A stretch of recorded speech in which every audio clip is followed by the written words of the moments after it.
Hi guys, my name's April and welcome to MCTD's Outdoor Adventures. We've got some really great things planned for the channel. Got some camping and hiking, backpacking, as well as some product reviews, a whole bunch of different things. Before we get started on that though, everybody has a story and this is mine up to now. Just after graduation from high school, I enlisted into the Marine Corps and left just a few days after to become a linguist for Arabic and Russian. Spent some time there, met my husband, and soon after we got married and started our lives together. It wasn't long before we were becoming new parents and getting, to kind of settle down a little bit more. Moved around. We were in California for a while, then we were in North Carolina. I went from being a Marine's daughter to a Marine and then a Marine's wife. So a lot of different adventures that have, been through that. A lot of change, but change can be good. Can be kind of scary at the beginning, especially when we're becoming new parents. Messy in the middle, beautiful at the end. But it all works out. Over time, we went from being a military family to eventually being civilians, doing different jobs here and there, just living life as it came. Down the road, we were parents of 3. After a few years, and we were living down in North Carolina for several years of our time, and then we ended up back in my hometown up in Pennsylvania when the housing bubble burst. So it was a matter of a lot of change, finding new ways around things as far as where we were going to be living, taking care of the kids, where they were going to be going to school, things like that. One thing that we had always done though was one of us was the stay-at-home parent, and this time it was my husband's turn to stay at home with all 3 of our kiddos while I went to work. Found a really good place that I was working, enjoyed what I was doing. Unfortunately though, about a year and a half after that happened, I got laid off. So switching roles, I became the stay-at-home parent and he went back to work. At that point, I decided to go back to school. I had already been in school. I had received my associate's degree in psychology as well as in the arts, and I had been working on my business degree as well. When I decided to go back to school, I was going to get my bachelor's in hospitality and tourism. Was my main focus, though I was also looking at the business aspect of things as well. I finished that up and was lucky enough to be able to find a job in the hotel industry with an amazing company and begin my career there. In doing so, my husband went back to being the stay-at-home parent, taking care of things. I was not long into my new career when I decided that I wanted to continue going to school and obtain my master's degree, and at that point I was working full-time. I would travel about an hour to an hour and a half to and then from work every day, work full-time, go to school full-time, and I was also working a second job helping with my kids' school as a coordinator. So I had a lot on my plate and I was tired a lot. Didn't think too much of it though. Wife, mom, student, employee, kind of kept me busy and kept me moving. Not a lot of sleep, so I chalked it up to that. After about a year and a half there, I was lucky enough to get a new position that was closer to home, still in the industry. So I was hoping that by cutting out 3 hours of travel a day, that would help me feel a little bit better. Because then at least that was 3 more hours added back to my day. I was wrong. I still felt tired. I was kind of withdrawn from everybody because I had so much on my plate. I'd get up, go to work, come home, do school, eat dinner, do school, get a few hours of sleep and do it all over again. And that left my husband to raise all 3 of the kids pretty much on his own.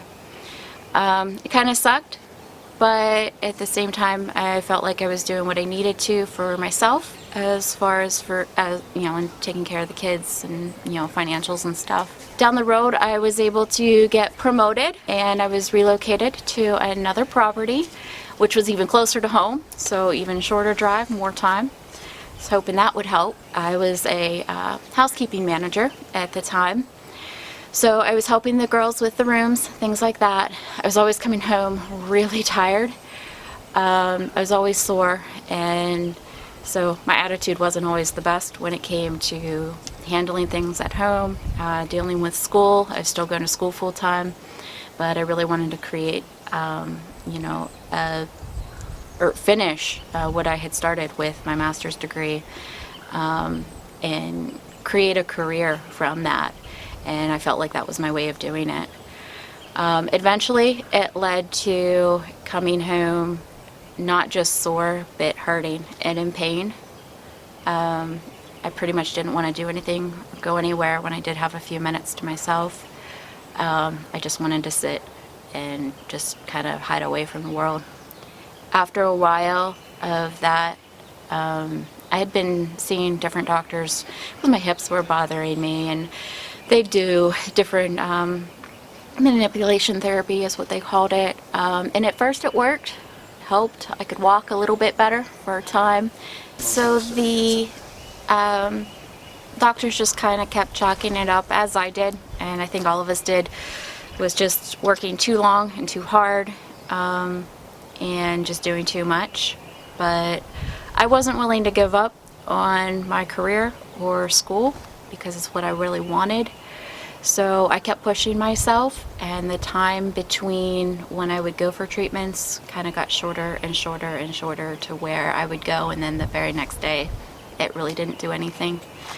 I'd wake up in pain, I'd go to bed in pain. It wasn't just soreness anymore. And eventually my husband actually made me an appointment with another doctor that I hadn't seen yet. And we told him what was going on, kind of gave him the background of the story, and he agreed that, or he thought, I guess, that it wasn't just work anymore. And he wanted to run a whole bunch of tests. And that's when a new path for us began. After a very large number of tubes of blood tests and about a week of waiting, we got the call that said I have MCTD, mixed connective tissue disease. There's 3 different kind of branches of it. I'm going to probably go into that a little bit later on in some videos, just to kind of raise awareness, because it's not something I had ever heard of myself. So I had to start doing my own research and finding out what it meant, what it was, and where it was going to take us. As I went to different specialists, saw different doctors, things of that nature, it's kind of a list of things that I have that they were able to kind of pinpoint. I have Raynaud's, which causes my hands and my toes to go really cold and numb. So under 70 degrees, not usually a happy camper. I get migraines pretty bad that can be debilitating at times.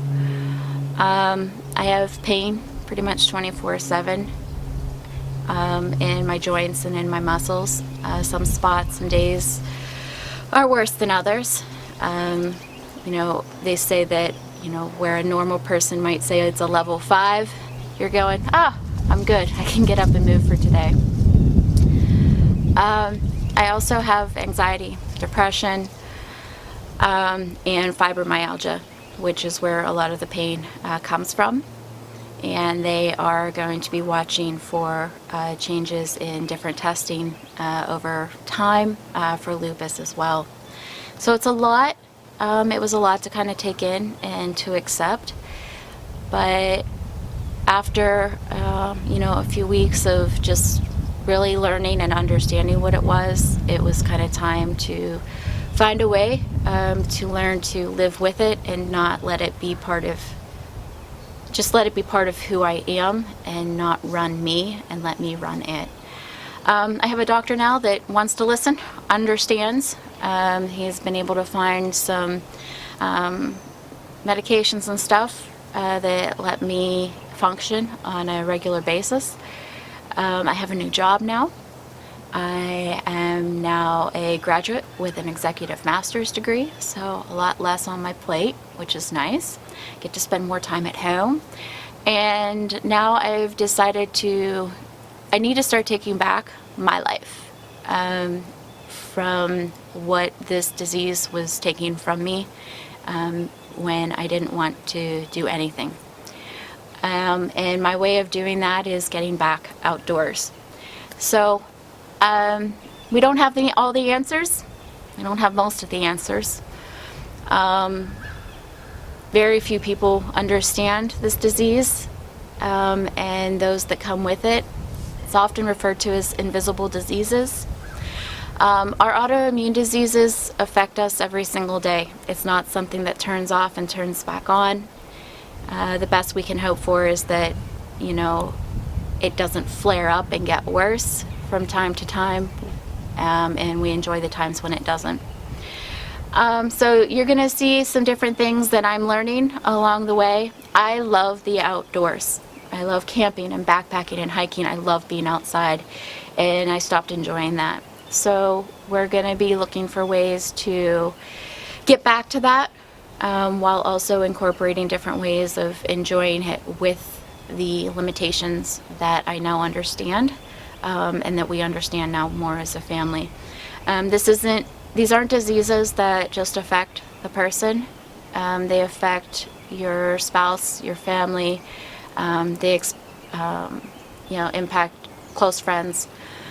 You make plans, 2-3 weeks out to go do something, and then you wake up that morning and you've started a flare-up, or your head hurts so bad that you just want to, curl up into a hole and hide away because it makes you nauseated. So we'll see what the days come. You're going to see me on good days and bad days. We're going to see what adjustments and things that we need to make to be able to still enjoy the times. And just join me on this path and this journey as things change and we see what happens. Guys, that is all for today. So I want to thank you for taking the time to listen to my story. There's a lot to come. We have a lot planned, and we'll be taking ideas and suggestions from different sources of how to kind of venture down this new path, see how things change. So join us on our next video. Check us out on YouTube and Facebook. Like, subscribe, all of that, and we will see you next time on our next adventure. Have a great one. Bye.